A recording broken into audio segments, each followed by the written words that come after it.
Hello everyone. We are super happy today. We are in DevFest UAE. We are super glad and happy to have Mr. Mete with us today. First of all, Mr. Mete, can you please present yourself to our audience? Sure, yeah. My name is Mete Atamel.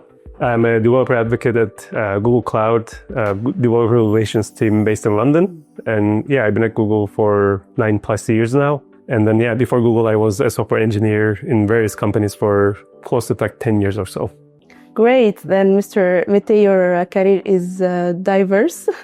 Then you said that you are, first of all, a software engineer. Then you are a developer advocate in Google. Yes. Then can you please tell us about this experience, how you move from the technical maybe part to the development advocacy? Yes, that's a good question. So I've been doing software engineering at this time for 10 years, and I love building things. But also the highlights for me in my work was always going to conferences at the end of the year and explaining people what I built and how I built it. So as a software engineer, I was already doing that, but I was only doing it for once a year or maybe twice a year because you never have time, Right. And then at some point I learned about this field called developer relations, where your job is basically to go out more often and teach people and explain people the things you're building and how technology works. So that's when I decided to do the switch, because I felt like I did enough building. Now it's time to actually tell people about it. And yeah, that's what I've been doing since then. Then it's not just the technical things matter, but also the advocacy help people to learn and to got the right way to learn new technologies. Then we will go deeply or technically. I will ask you, Mr. Mete, some people asking in the last 2 years, maybe more or maybe less, Google focus in the AI, especially generative AI. We see the great announcement of the Nano Banana. We see many people use it in social media to create many trends, to ameliorate the quality of photos, to generate new photos. Maybe we can ask to generate, to merge two photos, the photos in past and in the present. Maybe there is people asking about how Google ensure the security of this data. Right. So you're right. I mean, there's a lot of emphasis on AI and AI tools lately. And I think that's because it's a new thing and it's a new paradigm, and people want to learn how they can use it. And it's a new way of doing things. And I think that's why we are talking more about it. But this doesn't mean that we don't care about anything else. You still need to run these applications on an infrastructure in the cloud, and that infrastructure still has to be secure. It needs to be scalable. So all the things that we talked about before, they still apply, except now it's getting more complicated because now you have the AI in the middle, and AI has its own challenges. For example, if you are feeding your data to AI, let's say you have some private data, now you need to think about, okay, do I want to feed that to the model, or is there something I can do basically before sending that to the model? And by the way, you can do a lot of things in the middle, like masking the data using model armor on Google Cloud, for example. So that's one thing you can do. And similarly, when the model responds back to you, you can't just pass that back to the user. You still need to put some guardrails in place and make sure that what you're passing back is actually safe and secure. And again, there are things you can do there. I mean, there's safety settings that you can set in the model itself to make sure that it doesn't do anything toxic. But at the same time, you can also put something in the middle like model armor again to make sure that whatever you're getting from the AI is in the form that you want before you pass it to the user. So there's a lot of safeguards in place that you could put to make sure that whatever you are putting in and out of AI is safe and secure. And on top of that, you have the typical, authentication, authorization, network policies, and all that kind of stuff that we already do anyway, but they still apply to AI applications. Yes, then everything is safe, everything is secure in the Google Cloud platform, and you can use it. The generative AI, especially the Gemini, the Vertex AI, every Google Cloud services is safely. Yeah, and I should also mention that people ask me quite a lot, oh, I'm sending all these prompts to Vertex AI. Do you use it for training, all that? And the answer is no. I mean, that's the whole point of having an enterprise product like Vertex AI, where we don't train with your data. I mean, the data is your data. we train with other data that we have. So yeah, you don't need to worry about safety of your data or whether it's being used for training or anything like that on Vertex AI. Okay, great. Then if you are watching this video to learn and build new technology, you are in the right place. I want to ask you, Mr. Mete, about the future of AI, especially in the Google company. We see a huge announcement, a huge things, as you said, the Gemini, the Nano Banana model, there is many other models, but this is the famous one. Yeah. How do you see the future of AI in maybe 5 years? It's our question. Yeah, I mean, it's a tough question to answer because, as you see, like every few months there's something new. Mm-hmm. So who knows how things will be in 5 years? Yes. But what I would say is that, I mean, if the pace of innovation continues like it is today, I think we'll be in a different world where AI is kind of integrated in everything we do. From, designing our application to coding our application to running our application. I think that whole life cycle will be driven by AI, and maybe our role will shift from kind of writing to kind of directing AI in a way. That's how I see it, but we'll see. Great. There is a question in the mind of every developer. If AI replaces developers? Yeah, I mean, it's in my mind too. I think, well, depends how you see it. So if you see your role as someone who just writes a piece of code in certain language and that's it, then maybe we should be worried about our jobs because AI can generate code and it will get better and better to generate that code.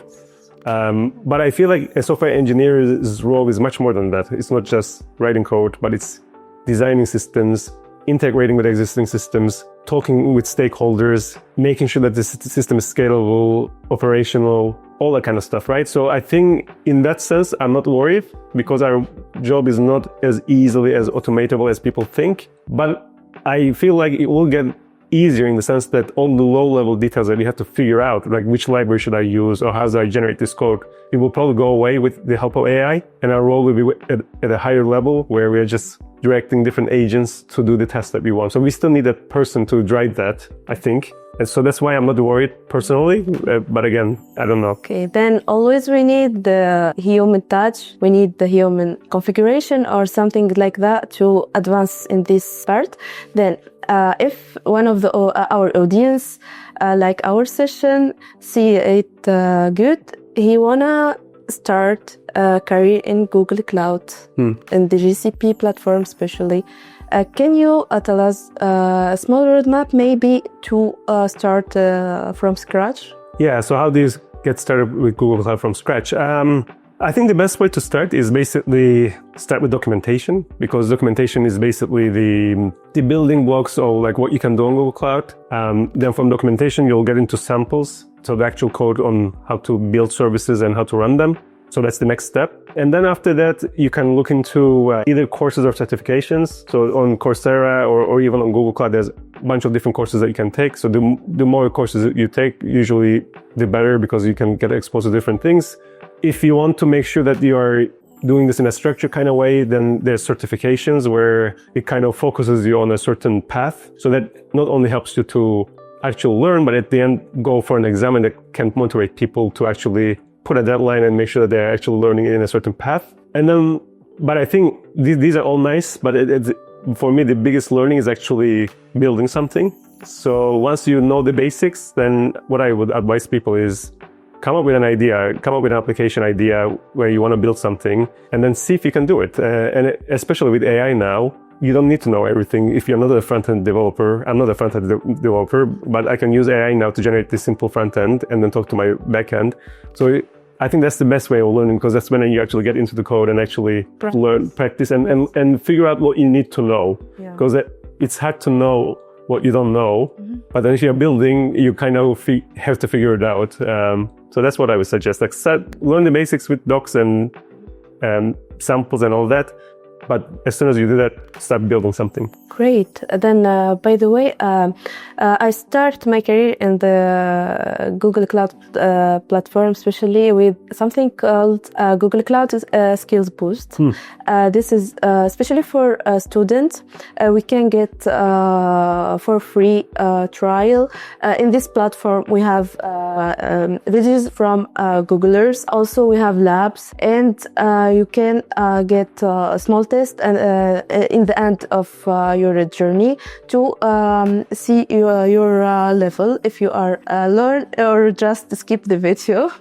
Then maybe now we can talking more about something technical. I prefer this question to its use case for the critical RAG system. Which better using the suggestion or the judgment LLMs, or just use the general RAG? Okay. So for people who don't know RAG, RAG stands for Retrieval Augmented Generation, and it's a way to augment your LLM with your own data so that it can hallucinate less, and it can also use your data when it answers the questions. And I think your question is, how do you evaluate that? What's the right way? Do you use metrics, or do you use a model to evaluate it? So in RAG systems, there's like retriever part and there's the generation part. And for each part, actually, there's some metrics that you can use to measure. If I remember correctly, the retrieval part has contextual relevancy, contextual precision, and I think contextual recall. And then for generation, there's answer relevancy and also groundedness. So these are the metrics that you can use. I think you can start with these metrics because they're well understood and they tested two different parts of RAG. But then a RAG system is not just about how do you retrieve your document and how round is it. It also has basically an answer, and you need to also measure that answer given the question.